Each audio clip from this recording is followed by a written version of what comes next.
Hi 300 series అయితే ముగిసిపోయిందండి. Clean sweep చేసేసాం. Almost ఎట్లయితే డామినేట్ చేసి మనమైతే 3 మ్యాచ్లు అయితే గెలిచాం. సెకండ్ మ్యాచ్ కొంచెం టైట్ అనేది, ఎందుకంటే వాళ్ళు 300 పైన టార్గెట్ ఇచ్చారు కాబట్టి కొంచెం టైట్ అనేది. కానీ ఈ మ్యాచ్ చూస్తే చాలా డామినేషన్ చేసి మనం చాలా హ్యూజ్ మార్జిన్ తోటి అయితే గెలవడం చూసాం. 140 పరుగుల పైన అయితే మనం అయితే గెలిచాం. నియర్ 150 పరుగులతో గెలిచాం.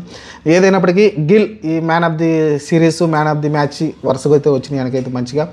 ఎందుకంటే బౌలింగ్ డిపార్ట్మెంట్ చూస్తే మనకి కొంచెం అంత ఇంప్రెస్ అనిపించలేదు. కానీ హర్షిత్ రాణా అయితే మిడిల్ ఓవర్స్ బాగా వేస్తున్నాడు. పవర్ ప్లేలో అంత ఎఫెక్ట్గా అయితే కనిపించలేదు. హర్షద్ సింగ్ మళ్ళీ మనకి కొంచెం మంచిగానే మళ్ళీ 2 వికెట్ తీసుకున్నాడు మంచిగా. వచ్చిన తర్వాత అయితే మనం ఎక్కువ మాట్లాడుకోవాల్సింది ఈ దీనిలో అంటే శుభ్మన్ గిల్ అండి. ఎవరైతే మనం అనుకున్నాం చాలా మ్యాచ్ల నుంచి ఫెయిల్ అవుతూ ఉంటే మళ్ళీ కంబ్యాక్ ఇచ్చారు. వైస్ కెప్టెన్ కూడా ఇచ్చారు. అతని మీద అంత నమ్మకం పెట్టారు. ఎందుకంటే ఫ్యూచర్లో ఖచ్చితంగా కెప్టెన్ మెటీరియల్ అనుకుంటున్నారు కాబట్టి ఖచ్చితంగా అతనికి అయితే కెప్టెన్సీ ఇచ్చారు. వైస్ కెప్టెన్సీ అయితే చూద్దాం. మంచి సాలిడ్గా ఆడాడు. చాలా టెక్నిక్ మనం ఆల్రెడీ చెప్పుకున్నాం. అదైతే అలా కొడతాడు, చిన్న చిప్ చేసి కొడతాడు. ఆ షాట్ అనేది భలే కొడతాడు. ఆ టైమింగ్ అనేది మిగతా బ్యాట్స్మెన్ కానీ ఇతనికి చాలా యూనిక్గా ఉంటుంది, చాలా స్టైలిష్గా ఉంటుంది. చూడాలి. మంచి మంచి భారీ సిక్స్లు కొట్టగలడు, అలానే మంచి సాలిడ్గా డిఫెండ్ చేయగలడు, అలానే మంచి షాట్లు కవర్ డ్రైవ్లు కొట్టగలడు, కవర్ డ్రైవ్లు అయితే కొట్టగలడు. ఓవరాల్గా అయితే మంచి ఆల్రౌండర్. అతనైతే ఏ వీక్నెస్ పెద్దగా అతనికి అయితే కనిపించదు. షార్ట్ బాల్ కూడా మంచి ఫుల్ షాట్ అయితే మంచి ఆడుతూ ఉంటాడు. ఓవరాల్గా అయితే శుభ్మన్ గిల్ అయితే వరుసగా 1 సెంచరీ, 2 హాఫ్ సెంచరీలతోటి, అవి కూడా భారీ హాఫ్ సెంచరీలు. అంటే నియర్ సెంచరీ దగ్గరగా ఉంది. ఒకటైతే నియర్ సెంచరీ దగ్గరగా, ఒకటైతే ఒక 61 అవుట్ ఆఫ్ ఏదో ఒకటి ఉంది.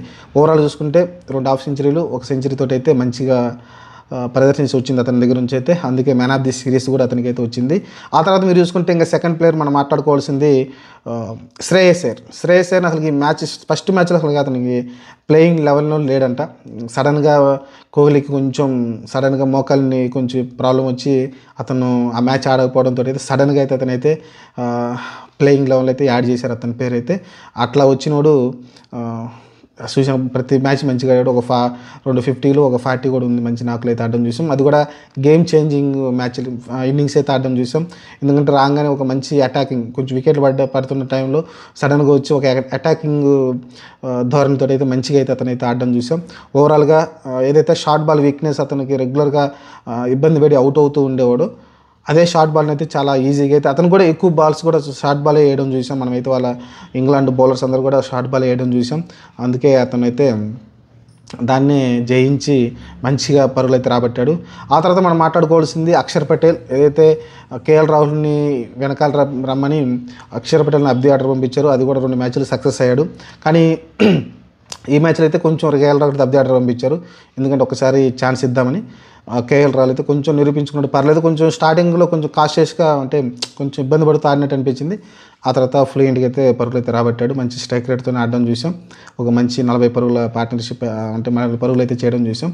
ఓవరాల్గా పంత్ ఈ మ్యాచ్లో ఆడతారనుకున్నాం, కానీ క్లియర్ ఇండికేషన్ ఉంది ఖచ్చితంగా వన్డేలకి కేఎల్ రాహులే కీపర్ ప్లస్ బ్యాట్స్మెన్గా. ఇంకోటి ఇండికేషన్ ఏంటంటే మీకు ఛాంపియన్షిప్లో జైస్వాల్ని పక్కన పెట్టారు అంటే బ్యాకప్ ఓపెనర్గా ఎవరు లేరు. ఇంకా మీకు బై మిస్టేక్ రోహిత్ శర్మ కానీ లేకుంటే గిల్ కానీ ఎవరికైనా ఇంజూర్ అయిందంటే కేఎల్ రాహుల్ అయితే టాప్ ఆర్డర్కి వెళ్ళి ఓపెనింగ్ అయితే చేస్తాడు.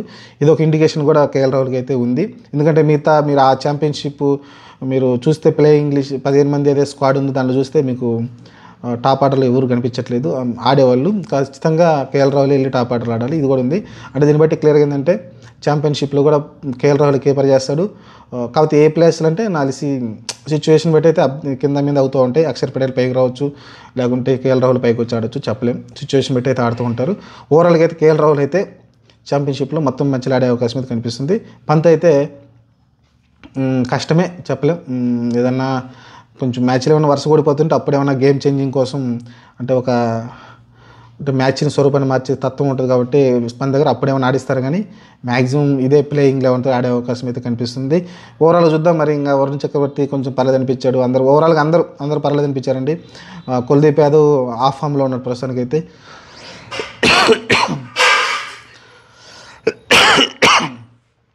ఆ తర్వాత మీకు ఇంకా బౌలింగ్ డిపార్ట్మెంట్లో అయితే పవర్ ప్లేలో అయితే వికెట్లు అయితే తీయలేకపోతున్నారండి. ఏదైతే హర్షదీప్ అంతకుముందు బుమ్రా వేసేవాళ్ళు ఆ కాంబినేషన్ తర్వాత ఇప్పుడైతే హర్షిత్ రాణా అయితే పెద్ద ఎఫెక్ట్ కనిపించలేదు, షమి కూడా పెద్ద ఎఫెక్ట్ కనిపించలేదు. చూడాలి మరి ఛాంపియన్షిప్లో ఎలా వేస్తారనేది. ప్రస్తుతానికైతే డకెట్ కానీ సాల్ట్ కానీ పవర్ ప్లేలో మంచి ఇన్నింగ్స్ ఆడడం చూస్తాం. వాళ్ళు మిడిల్ ఆర్డర్లో ఉన్న బ్యాట్స్మెన్స్ కొద్దిగా ఇబ్బంది పడ్డారు, కానీ మీకు టాప్ ఆర్డర్లో ఇద్దరు ఎవరో ఒకరు బ్యాట్స్మెన్ సాల్ట్ కానీ డకెట్ కానీ మంచి ఇన్నింగ్స్ అయితే ఆడి వాళ్ళని అయితే ముందుగా తీసుకెళ్లారు పవర్ ప్లే వరకు. ఆ తర్వాత మిడిల్ ఏదైతే ఓవర్స్ ఉన్నాయో 11 to 20 లేకుంటే 20 to 30 ఈ మధ్యలో అయితే వికెట్లు అయితే వాళ్ళు రెగ్యులర్గా కోల్పోతున్నారు. అందుకే వాళ్ళైతే విజయాలు అయితే దక్కలేదు వాళ్ళకి. ఇది ఓవరాల్గా ఈ సిరీస్ మొత్తం కూడా మనం డామినేట్ చేసాం. ఎందుకంటే నాకు బాగా గుర్తుంది, అప్పుడు ఎప్పుడో ధోని కెప్టెన్సీ అనుకుంటా 4 వన్డే సిరీస్ 4 వన్డేలోనే 4 వన్డేలు క్లీన్ షిప్ చేసుకొని మన ఇండియాకి వచ్చి వాళ్ళైతే గెలిచి వెళ్ళిపోవడం చూసాం మనమైతే. నాకు బాగా గుర్తుంది అది. కానీ ఆ తర్వాత అయితే సీన్ మారిపోయింది, మన వాళ్ళు సాలిడ్గా ఆడుతున్నారు. అందులో వన్డేల్లో గిల్ కూడా ఐసీసీ ర్యాంకింగ్స్లో సెకండ్ ప్లేస్లో ఉన్నారు ప్రస్తుతానికైతే. ఈ ఇన్నింగ్స్ తోటి నాకు తెలిసి ఆల్మోస్ట్ అతను ఫస్ట్ ప్లేస్ వచ్చి ఉంటుంది, నేను చెక్ చేయలేదు. ఫస్ట్ ప్లేస్ అయితే వచ్చి ఉంటుంది. దానికి ముందు బాబర్ ఆజమ్ ఉన్నాడు కదా, మన పాకిస్తాన్ ప్లేయర్, అతనైతే టాప్లో ఉన్నాడు. ఇది మరి విషయం. దీన్ని మంచి పాజిటివ్ ఇంటెన్స్ తోటి మంచి విజయాలతోటి అయితే ఛాంపియన్షిప్కి అయితే వెళ్తున్నాం. చూద్దాం మరి అక్కడ మరి మళ్ళీ గెలిచి, ఎందుకంటే కోహ్లీకి ఇద్దరికి ఈ వన్డేకి సంబంధించి ఇదే కలిసి ఆఖరి టోర్నమెంట్ అవుతుంది రోహిత్ శర్మకి కోహ్లీకి. దీన్ని సాధించి ఒక మంచి ముగింపు పలుకుతారని ఆశిద్దాం.